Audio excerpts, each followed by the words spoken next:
Good day and welcome to another edition of the Military and Foreign Affairs Network. I am your host, the Voice of Reason.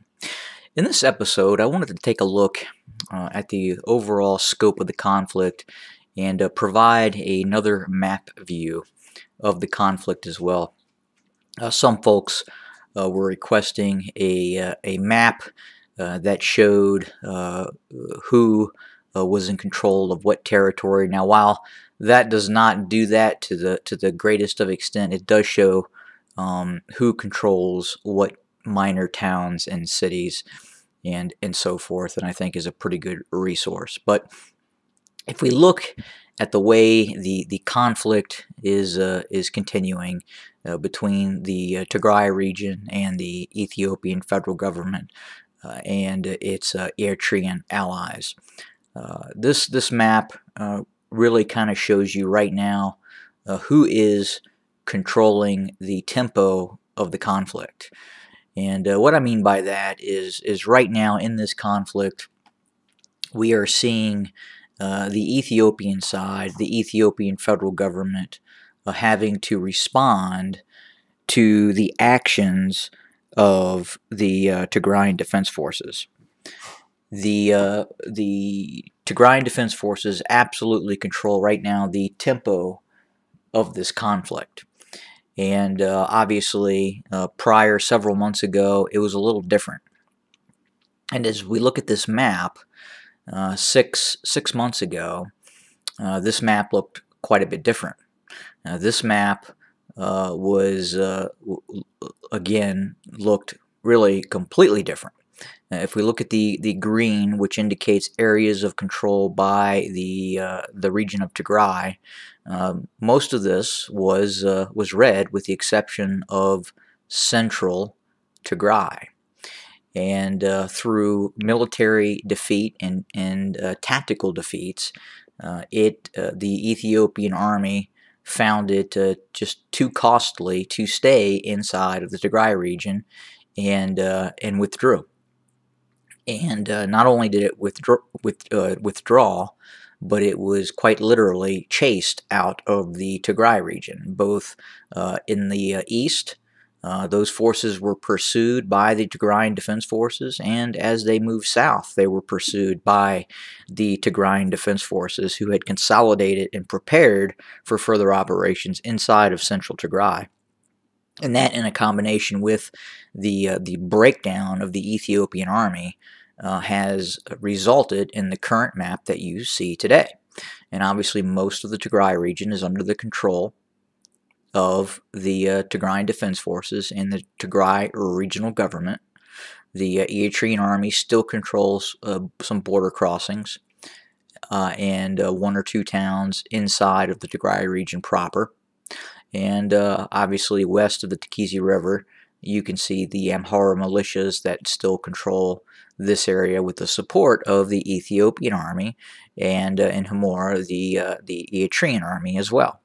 But as we look into Ethiopia, the Amhara province, the Afar region, we can see that the tempo right now is being controlled by the Tigrayan Defense Forces. They have penetrated deep into the Amhara region, first seizing control of the town of Kobo, and they continued south, seizing Kobo Rabat, and then placing the area and town of Weldia under siege.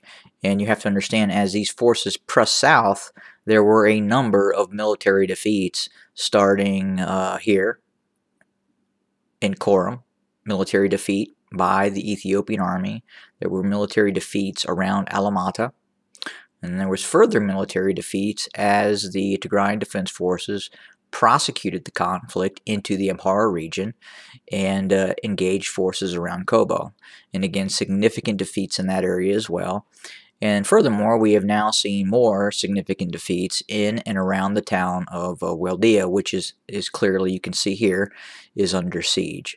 Now, is this map 100% correct? No, it isn't. There are some issues that would probably need to have a closer look. For instance, Lalibela is I would classify that as under siege, and probably should not be completely green as if under the control of the TDF at this point. But that could change, as I have said before, hours, days.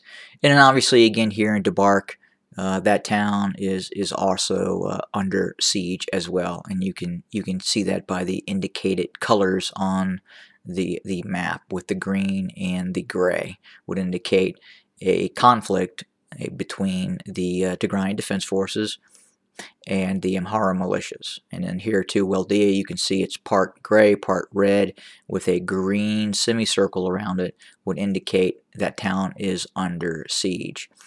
And other areas as well here, such as the town of Shifra, is there are continued engagements going on between the Tigrayan Defense Forces and the Ethiopian Army and Amhara militias. Now, recently we've seen several instances where the Tigrayan Defense Forces had captured fairly significant amounts of equipment, and we've heard reports even recently where an understrength tank battalion could have been captured by the Tigrayan Defense Forces. And I understand when you hear 19 to 22 tanks may have been captured, that would lead some to believe that the TDF would then have the ability to operate those tanks. That is not always the case. It really takes significant infrastructure and skill sets to continue to operate those vehicles. Obviously, you need fuel, you need ammunition, you need personnel who are trained in the operation of the vehicle. You also need personnel who are trained in repair and upkeep of the vehicle as well. And I again had spent some time in a United States military armored unit, and I can tell you the required upkeep for an armored unit is significant. It's very expensive. It's very costly. There is a lot of know-how, a lot of training that goes into continuing to keep those vehicles fully operational and performing well. So just because the TDF has captured a certain amount of vehicles, a certain amount of equipment, that does not mean that the TDF can immediately put that equipment into use. It's possible, but at the same time, it can be challenging. The TDF has done very well, acting as a very maneuverable foot infantry force with some motorized elements. That has suited them very well, especially in these mountainous areas that they're engaging in. Now, granted, would tanks have helped the TDF in Western Tigray? Would tanks have helped the TDF in the Afar region? Possibly. It could also hinder them as well. I would say that having possession of wire-guided, anti-tank guided weapon systems would be more helpful to the TDF than possessing armored vehicles and tanks that require significant amounts of upkeep. But that's my opinion. But again, as you can see, the conflict is continuing. There does seem to be a more static element to the conflict right now, as the sieges around Debark, Lalibela, and Waldea sort themselves out. We can see probably continued fighting, or in fact, eventually the cities capitulate and surrender. And then the question is what happens next? Does the TDF continue to move towards their prize target of Gondar? And the same with operations near Waldea. Do they continue south towards Dese, or do they start focusing a pincer movement towards Gondar from two directions, which is possible? And at some point, Sakota, this town here, is going to need to be taken possession of as well by the TDF, or encircled and taking control of, in order to continue on with the conflict as well. It is uncertain of how many Ethiopian forces are in Sakota at this point, but it would be something. It would be a definite target of opportunity for the Tigrayan Defense Forces at some point. But again, we should continue to watch and see if the move continues south towards Dese, or do we see again this multi-pronged movement towards Gondar. Again, still a very challenging target with a great distance from the Tigray region is Gondar, and I'm not even going to talk about really the ultimate prize, which would be Addis Ababa.